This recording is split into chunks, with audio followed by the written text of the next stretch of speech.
Hello everyone. 31 अगस्त के इस current affairs में आपका स्वागत है। आज इस महीने के आखिरी दिन के जितने भी इम्पोर्टेंट करंट अफेयर्स के क्वेश्चन हैं और उससे रिलेटेड स्टैटिक जीके वो सब कुछ इस लेक्चर में हम डिस्कस करेंगे। तो चलिए फिर वीडियो को स्टार्ट करते हैं। पहला क्वेश्चन है, who has been appointed as the next high commissioner of India to United Kingdom in August 2022। अगस्त 2022 में यूनाइटेड किंगडम में भारत के अगले उच्चायुक्त के रूप में किसे नियुक्त किया गया है? तो किया गया है ऑप्शन डी विक्रम दोराई स्वामी को। ऑप्शन डी विक्रम दोराई स्वामी। ये 1992 बैच के इंडियन फॉरेन सर्विस ऑफिसर है जिन्हें नियुक्त किया गया है अगला हाई कमिश्नर यूनाइटेड किंगडम का, और वहीं ये सक्सीड करेंगे गायत्री ईसर कुमार को। गायत्री ईसर कुमार वहीं ये प्रेजेंटली हाई कमिश्नर है बांग्लादेश के, और जैसे ये जो बांग्लादेश का जो कमिश्नरी है उसे ये छोड़ेंगे तो उनकी जगह जो अपॉइंट होंगे वो प्रणय कुमार वर्मा जी होंगे। प्रणय कुमार वर्मा, इन्हें भारत सरकार ने अपॉइंट किया है अगला हाई कमिश्नर बांग्लादेश का। तो यहाँ पे दो क्वेश्चन है। पहला, high commissioner of India to UK है विक्रम दोराई स्वामी, वहीं अगले हाई कमिश्नर टू बांग्लादेश है Pranay Kumar Verma. In which city the 4th edition of India clean air summit was held? India clean air summit का चौथा संस्करण किस शहर में आयोजित किया गया था? तो ये किया गया था ऑप्शन है बेंगलुरु में। ऑप्शन है बेंगलुरु। और इस चौथे एडिशन की शुरुआत 23 अगस्त से हुई थी और ये जो समिट है वो चला था 4 दिनों तक, और वहीं इसे ऑर्गेनाइज किया था centre for air pollution studies और साथ में centre for study of science technology and policy ने। और वहीं इस समिट में जो चर्चा का विषय रहा कि कैसे एयर पोल्यूशन का जो समस्या है उसका समाधान कैसे निकाला जाए, और वहीं इसके अलावा क्लाइमेट चेंज पे चर्चा हुई। और इस समिट का जो थीम था वो था the right to life, citizens at the centre of science. The right to life, citizens at the centre of science. India's first hydrogen fuel cell bus has been unveiled in this city. Bharat की पहली hydrogen ईंधन cell बस का अनावरण किस शहर में किया गया है? तो किया गया है ऑप्शन सी पुणे में। Option C Pune.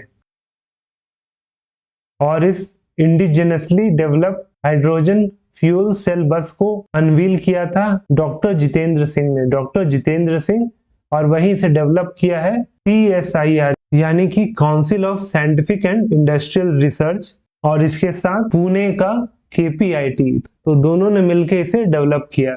वहीं जो डॉक्टर जितेंद्र सिंह है वो है minister of state for ministry of science and technology और अर्थ एंड साइंस। तो इन्होंने इस कॉन्फ्रेंस में बताया कि हाइड्रोजन फ्यूल सेल बस है ये एनवायरमेंट फ्रेंडली है, क्योंकि हाइड्रोजन और एयर से जो बिजली पैदा होता है बस को चलाने के लिए, तो उससे जो वेस्ट निकलता है वो पानी के रूप में निकलता है, इसीलिए ये 100% एनवायरमेंट फ्रेंडली है। और इसके साथ साथ जो डीजल पावर्ड बस होते हैं उससे कंपैरेटिवली लोअर ऑपरेशनल कॉस्ट इसका है। तो इससे जो पैसेंजर है उनका भी खर्चा बचेगा ट्रैवलिंग में, और साथ में ये इको फ्रेंडली भी है। Which of the following new virus has been detected in India in August 2022? अगस्त 2022 में भारत में निम्नलिखित में से किस नए वायरस का पता चला है? तो वो पता चला है ऑप्शन बी टोमेटो फ्लू का। Option B tomato flu. जहां पहले हमने कोरोना वायरस देखा, फिर मंकी पॉक्स वायरस देखा, तो अब पेश है मार्केट में नया वायरस जिसका नाम है टोमेटो फ्लू। वहीं आपसे एग्जाम में पूछ सकता है कि जो पहला केस कहाँ पे रिपोर्ट हुआ, तो ये रिपोर्ट हुआ था केरला में। वहीं ये जो वायरस है ये लगभग छोटे बच्चों को ही अफेक्ट करता है अप टू एज ऑफ 5, और वहीं इसका जो मेन सिम्टम रहता है वो स्किन पे रेड ब्लिस्टर हो जाना, जॉइंट पेन और फीवर। और ये जो वायरस है फिलहाल लाइफ थ्रेटनिंग नहीं है। Who has launched the Azadi Quest, a series of online educational games based on India's freedom struggle? Bharat के स्वतंत्रता संग्राम पर आधारित ऑनलाइन शैक्षिक खेलों की एक श्रृंखला आजादी क्वेस्ट किसने शुरू की है? तो किया है ऑप्शन बी अनुराग ठाकुर ने, option B Anurag Thakur.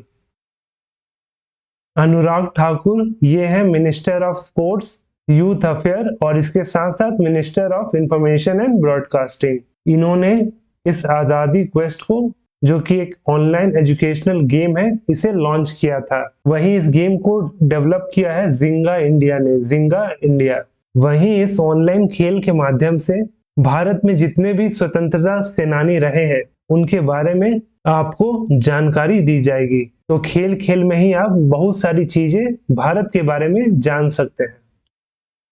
Who among the following has been awarded the 2022 liberty medal? निम्नलिखित में से किसे 2022 लिबर्टी मेडल से सम्मानित किया गया है? तो किया गया है ऑप्शन डी वोलोदिमीर जेलेंस्की को, वोलोदिमीर जेलेंस्की। वोलोदिमीर जेलेंस्की जो है वो फॉर्मर कॉमेडियन, एक्टर और साथ में 6 एंड करंट प्रेसिडेंट है यूक्रेन के सिंस 2019।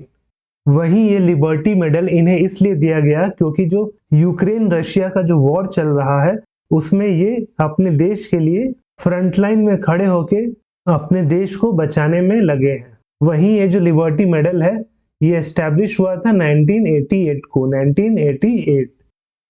वहीं बात करें यूक्रेन की तो ये एक ईस्टर्न यूरोपियन देश है और second largest European country after Russia.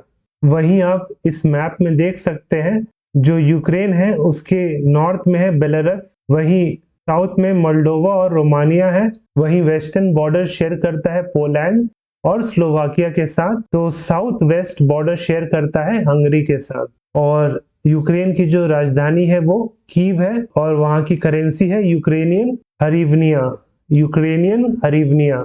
वहीं प्रेसिडेंट तो वोलोदिमीर जेलेंस्की है और प्राइम मिनिस्टर है Denys Shmyhal, Denys Shmyhal. Which company has partnered with UNESCO to promote and safeguard the intangible cultural heritage of India? Bharat की अमूर्त सांस्कृतिक विरासत को बढ़ावा देने और उसकी रक्षा करने के लिए किस कंपनी ने यूनेस्को के साथ भागीदारी की है? तो यूनेस्को के साथ ऑप्शन डी रॉयल एनफील्ड ने पार्टनरशिप किया है, ऑप्शन डी रॉयल एनफील्ड। और इस पार्टनरशिप के तहत 4 दिन का एग्जीबिशन रखा गया था दिल्ली में जिसका टाइटल था जर्निंग अक्रॉस द हिमालयाज, जिसमें हिमालय और नॉर्थ ईस्ट रीजन के जितने भी कलाकारों के वर्क थे उसे इस एग्जीबिशन में फीचर किया गया था। In which country the under 20 world wrestling championship 2022 was held? Under 20 विश्व कुश्ती चैंपियनशिप 2022 किस देश में आयोजित की गई थी? तो की गई थी ऑप्शन डी बुल्गारिया में, ऑप्शन डी बुल्गारिया। ये वर्ल्ड अंडर 20 रेसलिंग चैंपियनशिप का 45th एडिशन था जो बुल्गारिया के सोफिया में हुआ था। वहीं जो भारत है इस चैंपियनशिप में कुल 16 मेडल जीते जिसमें 1 गोल्ड, 4 सिल्वर और 11 ब्रॉन्ज।